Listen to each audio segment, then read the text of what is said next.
Hello, everybody. Welcome along. My name is Benjamin Bloom. This is the Benjamin Bloom Football Channel. Please leave your bias at the door and join us for our midweek, our midweek, because we always go two parts, don't we? Review and reaction for round 37. This is part one. Of course, we have 6 games on a Tuesday. We talk about them at 1 p.m. on a Wednesday. We've got 6 games on a Wednesday. We'll talk about them at 1 p.m. tomorrow. Indeed, just to allow me a little bit less time preparing on everything. We're going to get into each of the 6 games last night. Let me know if you can see me and hear me loudly and clearly. And as ever, get your thoughts in on each of these games that we're going to be talking about, one at a time. As ever, you'll have more chance of your comment being read out if it's pertaining to the game that we're talking about at the time. Let's do a quick couple of plugs before we go any further. Let's say thank you to our fan sponsor, who is Russ, a fan and now friend despite Ben's terrible taste in football teams. Thank you to Russ. He got involved over on Patreon. You too can do the same. Exclusive content on Patreon. The exclusive Patreon Q&A is coming up tomorrow. Classics Reviewed was out earlier in the week. Have a think about going and get involved on Patreon. You can also support via Super Chat at any point during the broadcast. Become the king of the bin if you're the first one there. And for the princely sum of absolutely nothing, hit the like button, the thumbs up, wherever you are, Facebook, Twitter, YouTube, etc. And of course on YouTube, hit subscribe, ring the bell, never miss a video and help the channel to grow. I've got so many assets in here now. There we go. That's the right one. It's the running order for today's show. And let's, I haven't pressed share the screen. Let's do that properly. There we go. And we should be able to see our results from last night.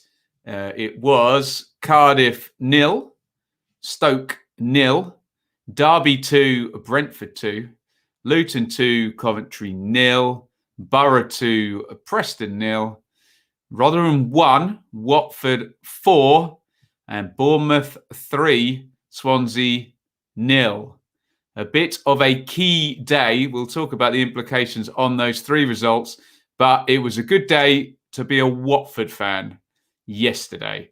Tonight we have Forest Norwich, QPR Millwall, Wycombe Barnsley, Birmingham Reading, Blackburn Bristol City, Wednesday Huddersfield. Join me for those games tonight on the Super Stream. But let's talk about Watford, who, as I said, had a really, really good night. They won. Brentford drew. Swansea lost. Couldn't have gone much better other than Brentford losing. But still, they took 3 points out of Swansea and swung the goal difference by 6. And they took 2 points out of Brentford as well, with their 8th win in 9 games. This is a well-timed run here by Watford. Looks like a 3-team shoot for second place. And Watford stepped into the lead yesterday. Of course, both sides chasing do have a game in hand. It was returning Rotherham, who've been not around due to COVID. They missed the last 3 games. And we discussed in the chat yesterday, rusty or rested. Looking at some of the set play defending, I think they were rusty. And Watford, too good for Rotherham last night. There are the teams. Blackman in goal for Rotherham. Ihekwe, Wood, McDonald. Wiles, Olasunde, Barlaser, McDonald, Crooks, Ladapo and Smith up top. For Watford, they're winning games with a settled team and system as well, which is key in these running. Can you just get the same players out who are performing and just churn it out, keep those wins coming? That's what they're doing at the moment. Backman in goal. Firmino, Ekong, Sierralta, Messina across the back. Chalobah, Hughes, Zinkernagel in central midfield. Sema, João Pedro and Sarr up top in a 4-3-3. Shall we have a look at some of the goals? Have a look at all of the goals, in fact. And real problems, A, defending set plays, and B, dealing with Zinkernagel, I think, in this game. Recycled set play, Zinkernagel crosses in, and it's headed home by Sierralta for the opener. And then it's pretty much a carbon copy. I mean, it comes from a different starting position, but it's still Zinkernagel crossing it in. The shot is saved, and it's a really good finish, actually, by Sarr. First time on the left foot into the top corner, 2-0. And then yet another set play. Ken Sema, touch, volleys that one into the corner, 3-0. Now, if only I'd had a big rant about penalties at the weekend. This is why I had a big rant about penalties, because it's just pathetic now, isn't it?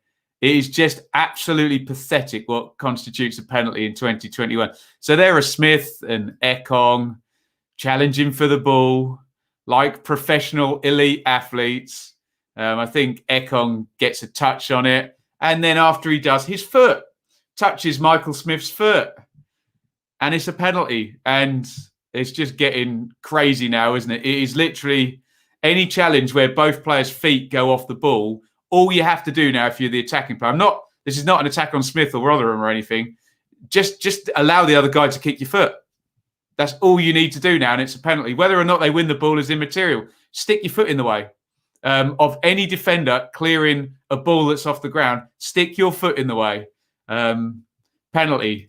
It was missed by Smith. So, yes. I'll say no more about penalties in 2021. What a goal by Freddie Ladapo here. Now, we are in two things can be true territory here, because Ladapo does really well. Comes in off the left. He's going to smash that into the top corner. It's a brilliant goal. But Will Hughes, hang your head in shame. He's about 2 yards away, and he literally turns around on his side like that, scared to stand up and take the shot. But it's a great strike by Ladapo. Two things can be true there. So great goal by Ladapo. But Rotherham don't get back into the game, having got back 2 goals deficit, because they immediately concede. Quick move. Gray's shot is parried. There's Dan Gosling. Empty net. He sticks it in. 4-1 to Watford. Get your comments in on this one. And you can see a lot, goodness me, 6 big chances for Watford in this one. 16 shots, 10 on target. Wow, they could have scored more than 4 by the numbers. Still 2 big chances conceded, interestingly enough. Obviously, one of them is the penalty. So a very good night for Watford. We'll talk about it in the context of the other teams as we talk about the other teams. So Watford have 72 points from 37 games. They have 9 games remaining. If they were to score 2 points per game from those 9 games, they would have 90 points by the end of the season. They're just off that as a projection at the moment. But another couple of wins and they'll be up there pushing for that 90-point mark in this race for second place. For Rotherham, well, we've been using Rotherham as a marker for how the relegation zone's going to pan out, and they now go below a point per game, and we can now no longer project them finish. I haven't done the exact maths yet. I'm assuming Rotherham's points per game is minusculely higher than Birmingham's on the basis they've played less games of this one. I don't know. Somebody do the maths for me on 35 from 36 vs 32 from 33. It's very tight, but Birmingham have got the chance tonight to reply. So it was a very good night for Watford. Let's have a look. Charlie says, good to see Gosling doing well. It's just not Watford. Right. In the last 9 games, Watford 11-point swing on Brentford. Oof. 16 goal difference swing, even giving them a win in Rotherham that was postponed. And an 8-point swing on Swansea. It's moving, isn't it? 8 wins in 9. Feels like with the Norwich streak and the Barnsley streak that this 8 wins in 9 has gone a little bit, I hate the term, but under the radar. But they're there now and they've got a nice old total. I don't understand why when an attacker kicks a defender's foot, it's the defender who is... stop it. It's maddening, Mr. E, isn't it? Maddening. Strong performance by Watford, but I think they'll look like they've secured second, only to be tested in the last 4 games. Yeah, they need a lead, don't they, going into those last 4? Plus, they might be unfortunate to have Deeney. We were speaking about Deeney last night. It's been nearly 2 weeks since I changed my mind.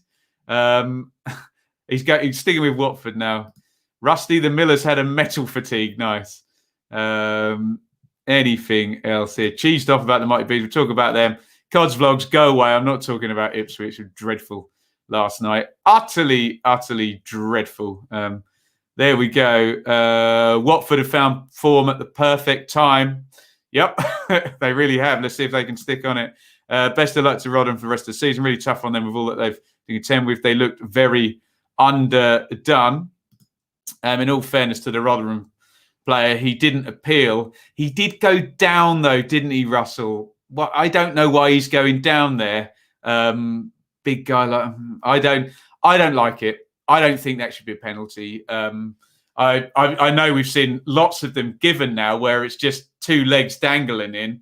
Just for me, it's got to be a foul. It's got to stop the other player getting to the ball or whatever. And just contact is not enough. But anyway, I've had this rant. Let's talk about Swansea, who didn't have a good day. We've been talking about swings and roundabouts and points and goal difference. And Swansea swung 6 points. 3 points and 6 goals away from Watford last night. It was not good. And not wanting to pile in on the Swans, but there's been a lot of talk on the channel, even from Swansea fans, I have to say, that it's been fine margins recently, and there is a chance that a defeat is on the cards or a drop-off is on the cards. And we've got the defeat. Will there be a drop-off now? Nice easy game, Swansea versus Cardiff at the weekend as well. So Steve Cooper, who I like really very much. I think he's a good manager. He's going to be earning his money the next few days and then some time off, for goodness sake, international break after that. It was 3-0 last night. Here's your teams. Haven't mentioned Bournemouth. Bournemouth moving to within 2 points of the playoffs. Of course, Barnsley and Reading still due to play tonight. Begovic in goal, Stacey, Carter-Vickers, Cook, Rico, Wilshere, Lerma, Danjuma, he's playing well at the moment, isn't he? Billing, Stanislas, Solanke, and Swansea pretty much, other than Lowe returning, I think, the same team that went out at Luton. Someone fact-check me on that. Woodman in goal, Norton, Bennett, Latabodier, Manning, Roberts, Smith, Grimes, Hurahan, Ayew, and Lowe. And annoyingly, I couldn't get a very good freeze frame of an absolutely brilliant goal in this one. But there is Phil Billing. That's the best I can do. Look at that for some technique. Beautiful volley by Billing for 1-0 from Danjuma's cross. And then just what you don't want, a goal right in stoppage time to change the half-time team talk, and a really crappy goal as well. Look at that. That's just hit Latabodier's either his arm or his torso, and it's going to go into the net. I don't think Solanke or Carter-Vickers in the picture touched it. It's just a muggy own goal, I think. Just hit him before we could do anything about it. And then Bournemouth, Danjuma smashes it into the top corner for 3-0 in the second half. And Bournemouth get the win. Look at that. Good value for it as well. 3 big chances to 0 in the game. 17 shots to 7. Okay, only 3-2 on target. But really good win for Bournemouth in this one. And while we're talking about streaks and all sorts of climbs up the table, should be aware that Bournemouth actually have 10 points in the last 5 games. So it's only Barnsley and Cardiff both having sensational streaks at different times that have really upset Bournemouth. I'd be interested to see where we are in 5 games' time if Bournemouth have another 10 points and they're at 69 with 42 played. Be interested to see what position they're in if they can do 2 points per game over the next 5 as well. So Bournemouth closing up. We can't really say much more than that until we know what Barnsley and Reading have done today. Certainly a defeat for either Barnsley or Reading. Bournemouth may be thinking that they're going to have a second chance at this, getting back into these playoffs sooner rather than later. And Swansea, well, big picture, it's still good. 69 points, 3 off Watford. The fabled game in hand with Sheffield Wednesday has now been scheduled for 13th of April, I think. Again, someone fact-checked me on that. I tweeted it earlier. So how do they react now from a run of games that have been kind of tight wins with fine margins, couple of late penalties, and now the defeat has come? How do they react? Do they start playing well again? Or do they wilt? We'll see. We will find out. Let's have a look at your comments on Bournemouth 3, Swansea 0. Let's have a look here. John, I think Watford will take second now. Here we go. Right, Swansea will finish 4th. Mark my words, no goal threat. Well, there is some goal threat, but there may not be enough goal threat. You may be right there. With Cabango and Guay, we don't concede those type of goals. Guay's injured, right? I think Cabango was arrested, weren't they? Dan Juma is brilliant. In my team of the season, he goes. He is a good manager. We won't comment on his appearance, Paul. That feels slightly unnecessary.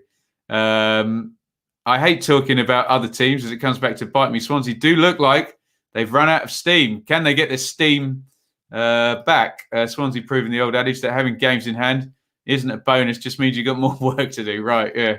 Swansea look a little work shy at the moment. Terrible result for my team, Reading. It's been coming for Swans. Makes the South Wales derby even more massive now. Even more so for Cardiff, maybe. Yeah, it's going to be great. Wiltshire starts and we win. Glad we performed for 2 halves. Now we just have to win more than 3 games in a row. Well, I think just consistency now. I think 1.8, 1.9 points per game for the rest of the season. Bournemouth will be there, and if they don't get there, then you take your hat off to whoever's had a better run. Any advice for us Wednesday fans? Always stick with it, Glenn. Always stick with it, buddy. It'll turn. It always does. We've read that one, haven't we? I think Reading, says John, are the team a lot of Bournemouth fans think will slip up. No signs of it yet, but we'll find out when Barnsley looking too good form to form out of the playoffs.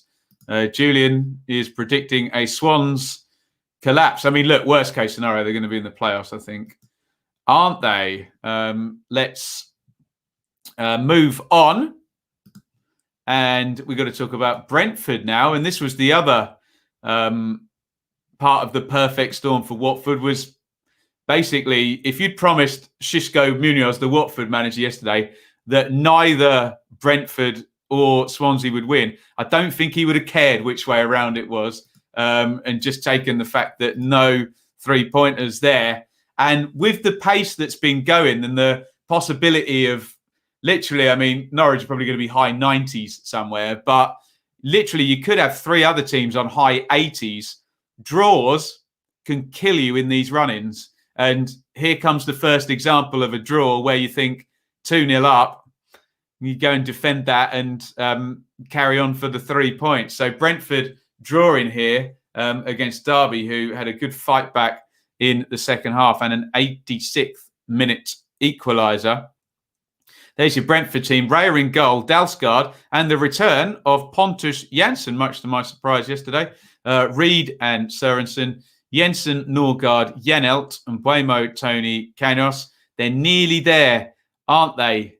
Can they get Rico Henry and Josh De Silva back on the pitch sooner rather than later? And you think they've got their 11 back. For Derby, Roos, Byrne, Wisdom, Clark, Buchanan, Bird, Shinnie, Joshviak, Knight, Watson, and Kazim Richards up the top. Here are the goals. And another penalty. This one a little bit more convincing, I think, than the one in the Rotherham-Watford game. And Buemo and Buchanan. And how good is Ivan Toney at penalties? I'd like to see just one after the other now of Tony's penalties, because I think we do genuinely need to start talking about this guy as being, I just never seen anything like it. Just walks down the middle, stares at the keeper, waits and swings his shoulder whichever the other way the keeper goes and sticks it in the other corner. I don't know how many he's scored like that now, but keepers don't seem close to stopping them, do they? And 20, let me hang on, I've got the laptop open. I think 26 goals for the season now for Toney. 27. He's 3 off the magic 30 with, I think they've still got 10 to go. So I think Ivan Toney is going to be our first 30-goal championship striker since Glenn Murray. Here is the second goal. Sergi Canos coming in off the left, hits it to the keeper's right, into the net there. I don't know if that went directly past Janelt. Well, there's an offside shout there, number 27. Anyway, let's move on. Straight after half-time, I think Rooney changed the system from what I heard. I was across 6 matches, obviously. Nathan Byrne for Lee Gregory, who was definitely a sub, scored straight away. And then a lovely goal by Louis Sibley. Is it the return of Louis Sibley, who, as I said in the stream last night, looked like he was going to be unstoppable this season with some of his form pre and post lockdown last season, sort of late in the season and then into the post lockdown games. Hasn't quite been at that level, but a great finish by Sibley for 2-2 and a very costly draw, possibly. Tight in the end. Look, 2 big chances apiece. 11 shots to 10, 4-3 on target in Derby's favour, I think it was, wasn't it? So there are Brentford with 4 points from the last 3 games. Watford have got 9, remember.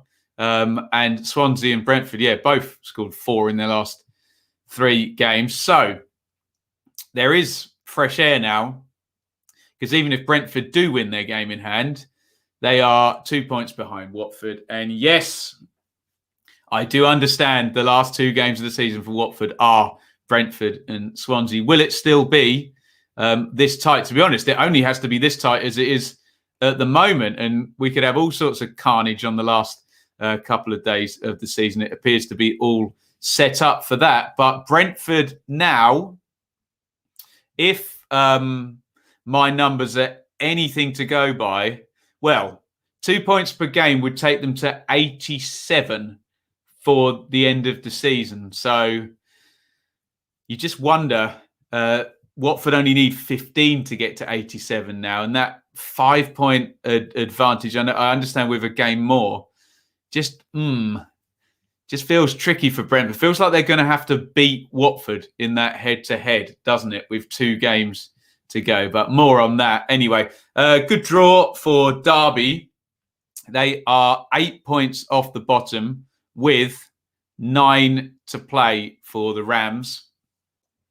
I suspect a couple more wins to get to 46 and they'll be looking a lot more comfortable. But as I've said repeatedly on this channel, for there to be a relegation battle, we need Rotherham to win some games, don't we? And you can see they've lost 4 of their last 5. So it all depends on Rotherham down there, doesn't it, at the moment? If they don't win, everybody's safe. Let's have a look here. Anything on Derby and Brentford? There we go. Looks like Derby were good value for the draw. Brentford are a great side, but they can be inconsistent. Tom, are you okay? Tom R in the chat. I haven't read your last 4 or 5 comments because they've all it's been a little bit grumpy. You okay, mate? Bit more positivity in the comments. You're allowed to like football and other teams, buddy. Ivan Toney will definitely be a Premier League striker next season. Might be with Brentford, might be with another team. Hate to give credit to Derby. Didn't see the game, but sounded like they were more likely to get a winner. Near the end, it looked like it. Yeah, I watched about the last 5 minutes, so we had it on the screen. Huge point for Derby. Need players like Sibley to step up and prove themselves. We'll be okay. Few wins to pull us away from the drop, despite... yeah, I think you'll be fine. On the defensive for Reading, you'll be fine. Johnny, this has to stop. You can't have 14 players in a starting lineup, yeah? Or hopefully you're mocking me there, dearie me. I doubt you'll even need the 45. Maybe not. It may not be that case. If Rotherham lose 3 or 4 out of the next 5, then it's going to be low 40s to survive. Or you might get the old gap where the bottom 3 are 5 or 6 points below everybody else. We will see. Right. Middlesbrough and Warnock have won 3 and 4 now. I'm not calling it a playoff charge because they're still 5 points back from Barnsley or Reading, but 3 wins in 4 is 3 wins in 4, isn't it? Goodness me. And they beat Preston 2-0 last night. Despite, or well, not despite, with the help of a red card for Alan Brown on 36 minutes. We'll talk about that in a second, and Sammy Morsey's S-housery last night. Here are your teams for Borough. Bettinelli, Fisher, Fry, Hall, Boller. Morsey, Howson, McNair, Balassi, Akpom and Cabano. For Preston, Iverson, Vandenberg, Story, Lindsay, Hughes, Gallagher, Brown, Barkhazen, Potts, Sinclair and Evans up top. And wow, what an own goal in this one. Poor Story, the centre half. Oh dear. So look, you see Balassi there. He's kind of facing away from the goal far out on the left-hand side. He's just crossed that in.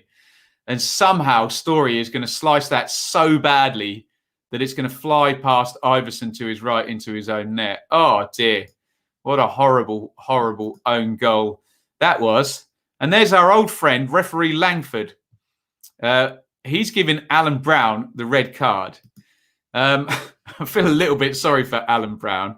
Not that he shouldn't have been sent off, but he and Morsey are kind of going at it. And there's a little bit of a sort of reasonable snugness. And then it does look like Morsey kind of accidentally on purposely sort of slaps him on the back of the head or something. And then Brown really just shoves at him. And all I can imagine is that referee Langford only saw the last bit of it and decided that Alan Brown should be sent off. I'll say what I normally say here.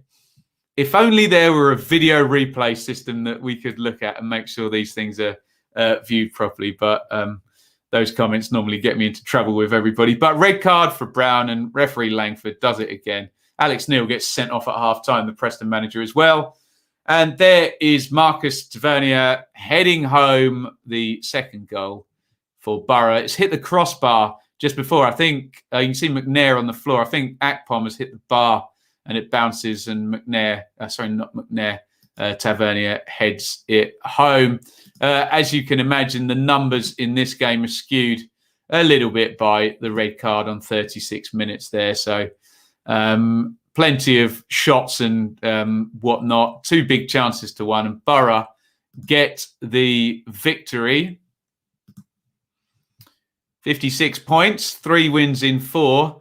It would need a run the like of Norwich's or Watford's at the moment, or Barnsley's at the moment. If we did say 8 wins in 9, if Borough were to do that, that would mean adding 5 wins on in the next 5 games, which would put them at, oh, that's really unhelpful, sofa score, would put them at, so I had 15 points on and 5 games on, 71 points at 42 games. And you'd start to think, okay, they've got a chance. It would need that kind of run. Just remember last season, Swansea got in with 70 points last season, didn't they?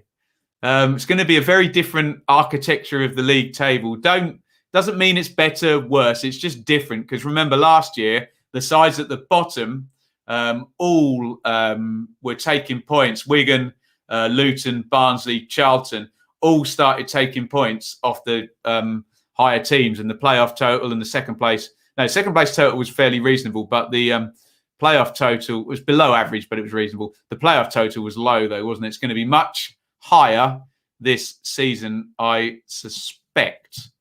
What are you guys saying in the comments?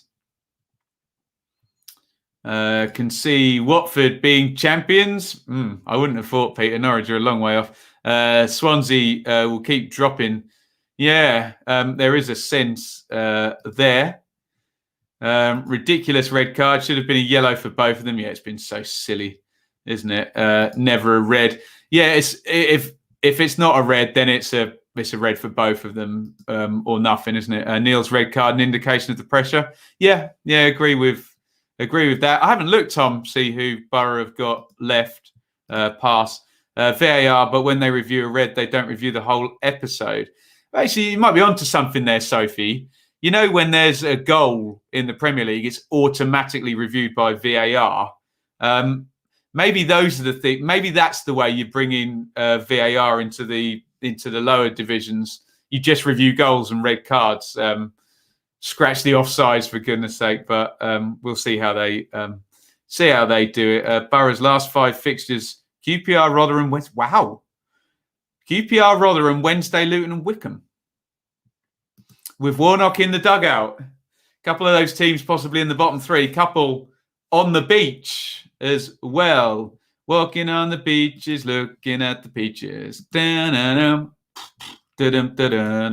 Right, now, it's my job to try and be entertaining and keep you guys engaged as we talk about Cardiff 0, Stoke 0, and Mick McCarthy versus Michael O'Neill and the beach looming possibly for Stoke. Less so for Cardiff, but there are your teams: Phillips, Morrison, Flint, Brown, NG, Sang, Pack, Volks, Ojo, Bakuna, Moore. Still suffering a little bit. Look, they're having to play Perry NG at left wing back now, assuming SofaScore is right, which it sometimes is not. Actually, they're normally right after the fact, aren't they? Because they have their average position technology. For Stoke, Davies, Chester, Suter, Bart, Smith, Norrington, Davis, Allen, Mikael, Thompson, Fletcher and Powell. I have got some pictures for you guys. Even though there were no goals, there should have been, because I can't see the number of the shirt there. Huge chance there. Stick it in the back of the net. Gets blocked by the defender. There's Nick. Isn't Nick Powell? I think it is. Got to score that, hasn't he? Puts that one wide, I think. And Kiefer Moore, look, he's in. Has a really heavy touch there, and Davies comes out and jumps on it. 0-0. Mick McCarthy loves a 0-0, doesn't he? And obviously, 0-0s are never that much help unless you're battling relegation and desperate to just not lose, or holding a playoff position or something against a direct rival. But this is no use to anybody really. So Stoke now 49.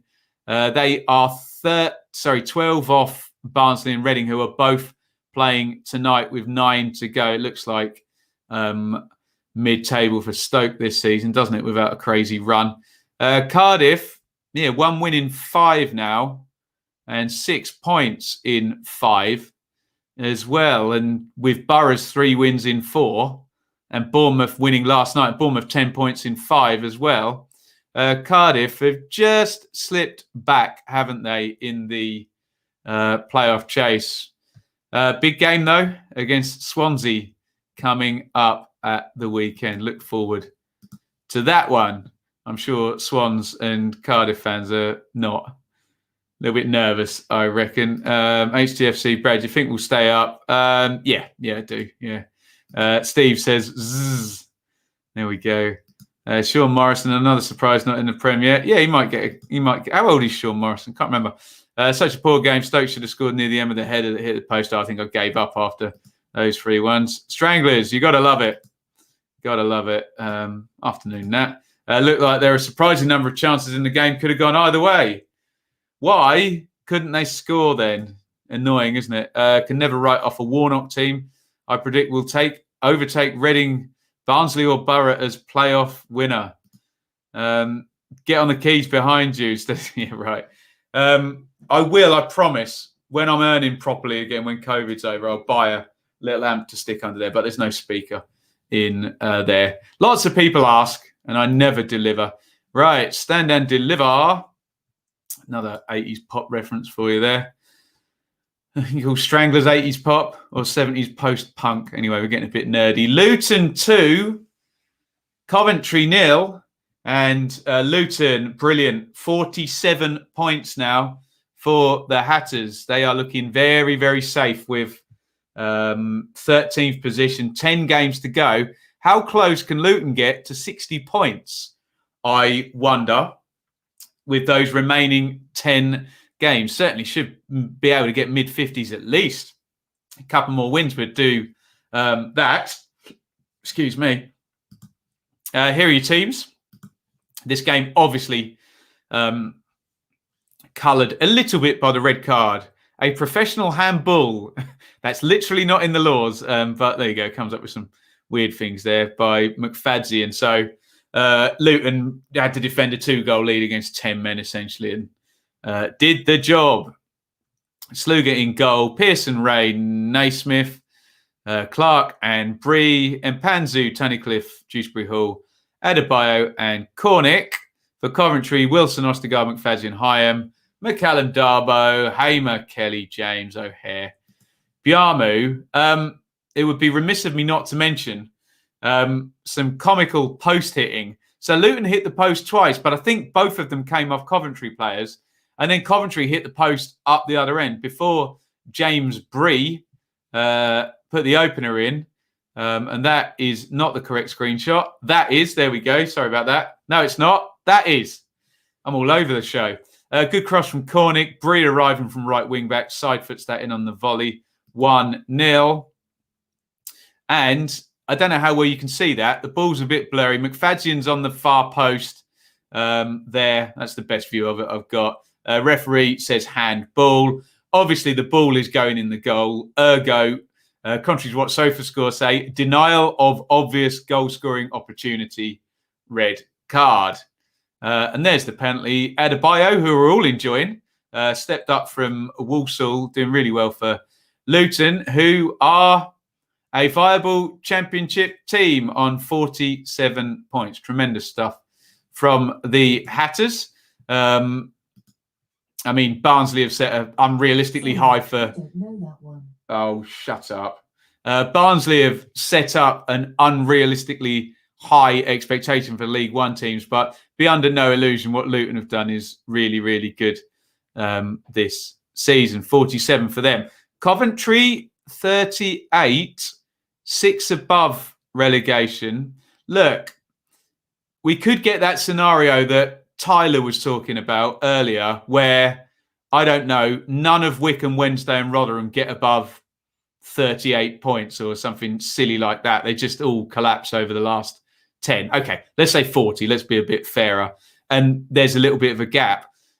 We're still waiting for a potential point scoring spree from either Wednesday, Rotherham, etc. So Coventry look all right, and I'll maintain my 45 to survive. If you're over points parity here this season, and they are 38 from 36, you're looking all right because Rotherham are below it, but it's close, isn't it? It is close. Everyone needs some wins down there. We'll see how Birmingham go tonight. Let's have a look at your comments here. Are you okay? At least I didn't say her name, the tech, but no, it's just annoying, isn't it? What else have we got here? Borough fixtures.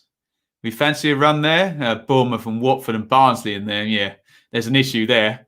They could get a bit further back after those games, couldn't they? I think Luton safe now. Cov in some trouble really in that scrap. Yeah. Jake, afternoon, Ben. We've got you in a couple of days. Me? Or are you talking to another Ben in the chat? I support Ipswich. But I'll happily watch Watford, Birmingham. I love everybody. Luton are safe now. Yeah. Luton improving. Looking forward to next season. Nice. Bottom 5 have won 3 in 25 games. Oof. That's why they're the bottom 5, isn't it? As a Luton fan, I'm proud of our position, but the way we've played in certain games should be a few places higher. Bree's first professional goal. So really? I didn't realise Bree had never scored. Highly rated at Barnsley, wasn't he? Went off to Villa. Didn't quite work out. On loan to Ipswich, wasn't it? Was he on loan at Luton as well last season? Can't remember. Cov Wickham on Saturday. Oof. Woof is what I say to that one. Can't see Wednesday getting much till the end of the season. Right. There we go. So tonight, make it magnificent. Tonight, we have, let me pop those up on the screen.